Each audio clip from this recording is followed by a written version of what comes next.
Now, for more on Beijing-Washington relations, Josef Gregory Mahoney joins me from Shanghai.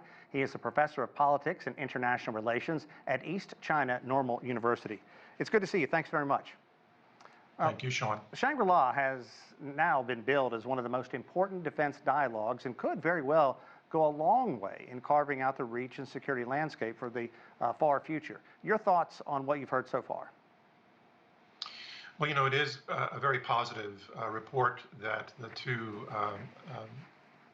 military ministers, Austin and Wei, will be meeting. We know that they spoke by phone in April for the first time, and they probably set the stage for the meeting in Singapore during that call.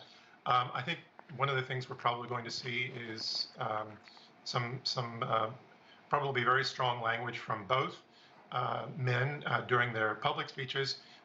But hopefully they will have more productive and actual security promoting discussions during their private meeting where the public won't be allowed to participate. Yeah, you talked about the public messages, could have very strong messages coming out.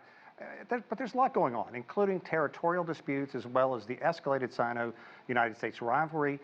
Let's talk more about the discussion behind closed doors. What's that going to be like? How frank are they going to be? And do you expect any kind of communique at the end?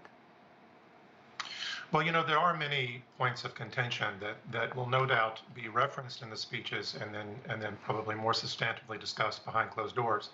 And these include, of course, upgrading the THAAD and expanding the Patriot missile defense systems in South Korea, the possibility of new missile testing and maybe even an upcoming nuclear test in North Korea, Japan moving to increase military expenditures and strike capabilities, the U.S.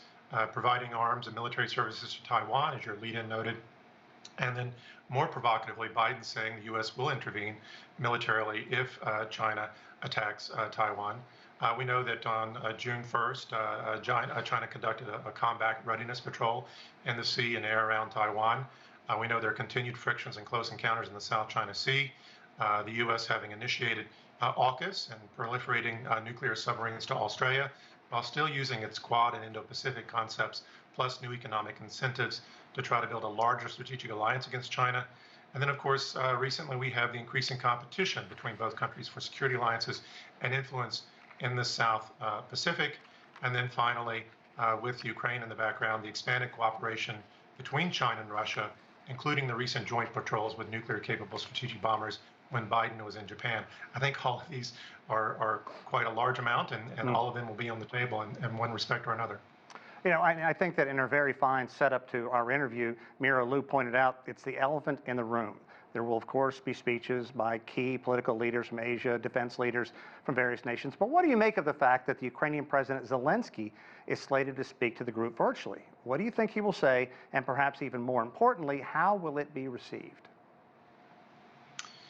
Well, you know, I think one of the things that we're going to be looking at in the future are case studies for how to rally public global awareness to your cause. I think Zelensky has been creating sort of a master class in this, the way he's able to and willingness to participate whenever possible in every sort of meeting that's taking place around the world. But I think it's very interesting that he was welcomed to get to this meeting. I think some countries are frightened not to invite him at this point, given the bully pulpit he has in public opinion. But clearly, he aims to continue his primary message, which is Ukraine needs more money, needs more weapons, and China needs more sanctions and more pressure. And I think we'll see that reiterated again. Okay, as always, Josef Gregory Mahoney, thanks very much for your insight. We appreciate it.